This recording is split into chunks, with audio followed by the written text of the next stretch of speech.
So the next stage, after putting the layer of charcoal down on the image, is to roll paint over, using a brayer, being careful, particularly with the initial swipe over the areas you want detailed, in this case the two ravens, to do it in a single swipe with a brayer that's already very thinly layered up with paint.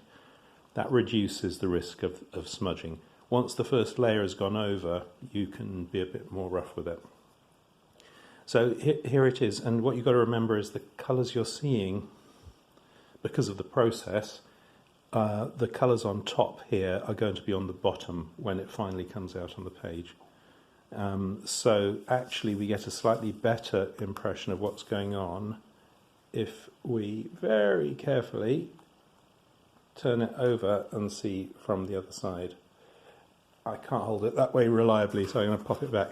What you may have seen is that I've laid paint down with the brayer, and then with the blunt end of a paintbrush, I've made various marks in the wet paint and cleared it away from this portion here.